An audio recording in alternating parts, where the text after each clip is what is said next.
You've decided to make a change, and it's a change that you've wanted to make for a while. You know it's going to be good for you, and you know it's the right thing for you. So many benefits are going to come from it. And the thing is, no one's forced you to do this. This is something that you're doing completely off your own bat. So why is part of you fighting against it? Why is part of you resisting that change? Now, this can be about any change. This can be about any change, especially that you are choosing for yourself. Quite often we say that change is something that happens externally, and it can. But there are changes that we can choose for ourselves. Being alcohol-free or becoming alcohol-free is one of them, and it's a major one. Now, I think because a lot of the time with being alcohol-free, there's a lot of baggage goes with it. There's a lot of times when we might think to ourselves that there is a weakness in deciding to be alcohol-free because society tends to say, oh, if you can't handle drink, there must be something wrong. There must be a weakness in your character, or you're just not capable. You don't have the power to resist one of the strongest drugs in the world. But the resistance to change, the resistance to this kind of change, is not a weakness. It's a signal. It's your mind, your body telling you that it's worried, that something isn't the way it used to be, and that you're trying to be careful. You need to be careful. Should you really do this? Should you consider just having a drink? And it's about the fact that any change, no matter how good, can appear as a threat because the brain likes things being the way they've always been. We like routine. We like what we know. There is a certain fear of things being different. And that is perfectly normal. It's something that will just happen. But we have to recognise that it will happen. We have to, when we hear that threat, when our body resists the change, we have to listen to it. We can't just deny it. Because if we're trying to make that change and we're trying to ignore the resistance, we're trying to push through it, we're not dealing with what it's actually asking us. We're not dealing with what those signals are saying or what the perceived threat actually is. So what actually is it that helps reinforce this resistance to change? Well, there are three main things. One is identity, one is loss, as in loss of things that we had or people we know or just what we're used to. And the other one, coming off what we're used to, and as we said before, the brain just doesn't like change. The brain loves familiarity. Let's take the first one, identity. A lot of what we know, a lot of what we understand about ourselves is based on what we've experienced. And if we've spent a lot of time living our lives through alcohol, the experience of alcohol, and the whole social life that goes with it, whether that be drinking at home with a couple of friends or going to the pub regularly or concerts or drinks with a meal or anything like that, we develop a sense of identity.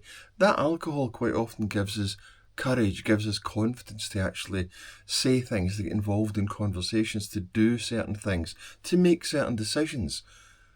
We fear that identity might get lost, but it doesn't. If anything, if you listen to the signal that is saying to you, oh, I fear the loss of identity, then you can start to deal with that. You can start to ask yourself and put it to yourself, what is it about my identity that I think I'm going to lose? And by looking at that, by asking these questions, you can start to build up answers to it, and those answers will quite often show you that if anything, your identity is going to be reinforced by these changes that you've already decided and know are going to help you. The next one is loss. The loss of what you might think that alcohol gives you or whatever it is you're trying to change gives you.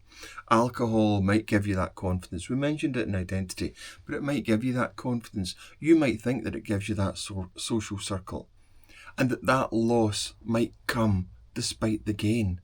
But again, listen to yourself, listen to the questions that the feeling of resistance is giving you. Listen to that signal.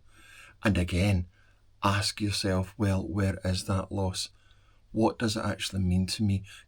Is it actually going to affect me? Or is it something I'm just perceiving as being a loss and something that's going to be negative? And don't forget, you can start to balance out. You can put it in a seesaw, draw it in a diagram, whatever. The loss versus the gain.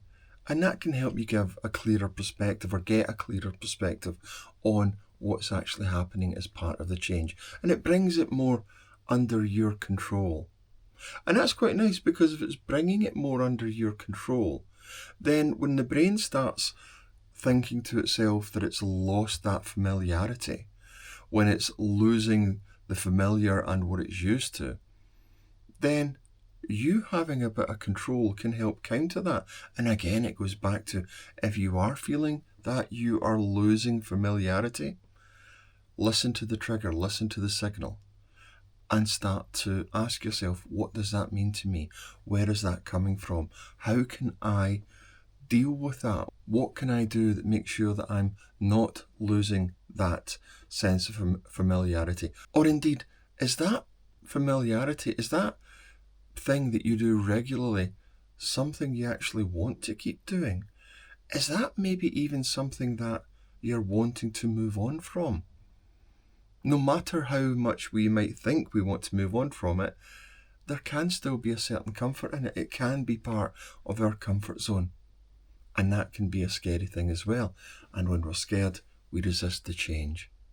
So answering the signals that our own mind and body are giving us, answering them helps us deal with this fear and resistance to change. And this is the thing about that signal, the signal that we get when the fear, the resistance is actually happening. Reframing that not as failure or worry or being scared, reframing that as the signal that allows us to move on is an important thing. Understanding that it's just a signal coming to us. It's not something that we should consider a failure or something that we're not capable of doing. It is just our minds, our bodies, suggesting to us that we ask some more questions. And when we ask those questions, maybe the answers that we get back are that this is going to be hard. And a lot of change can be hard. It can be difficult. And especially when it's something that we've chosen to do ourselves, we start to weigh up and think, well, if I chose to do it myself, I can equally just unchoose it. But the point is that recognising that it's hard, recognising there's going to be difficulties, we can start again to ask the questions, hear that signal and ask those questions. What are those difficulties? Not just that it's going to be difficult, but what are the individual difficulties? And deal with them one by one. Make them easier. Maybe even negate them completely. Understand that it's something that we're just worried about and it isn't actually going to mean anything in the long run. It's not going to be too onerous for us to actually cope with. But making each of those things easier, dealing with the things that feel heavy one by one, and making that easier for us to get through so that we see that we're progressing, we're not failing.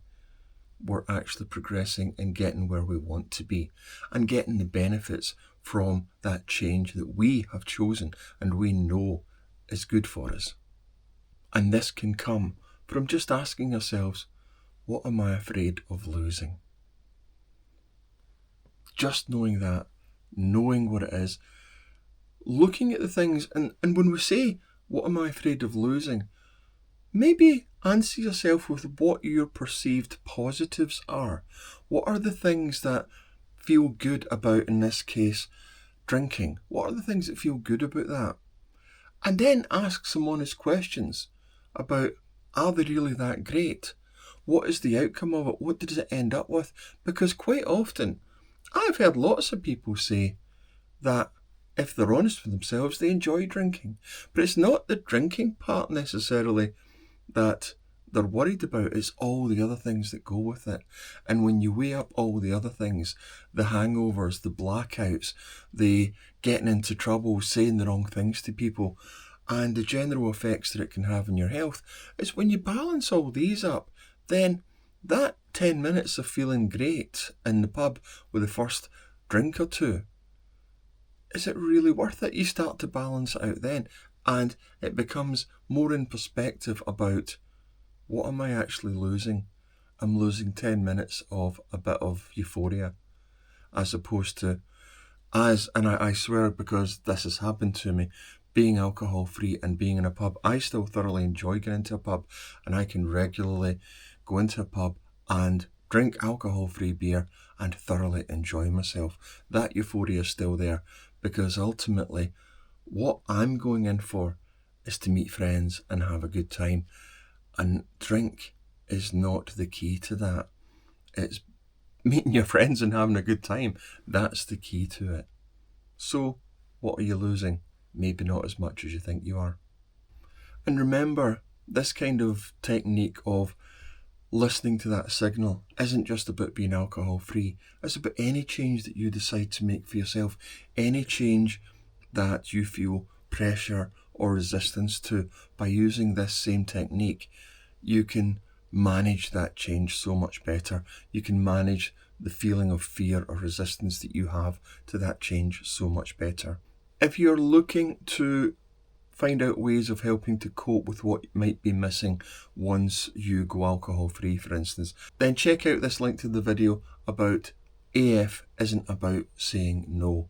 Because we can so often perceive that it's about missing out, when in actual fact it's about filling that time with things that are a lot more positive and mean a lot more to us.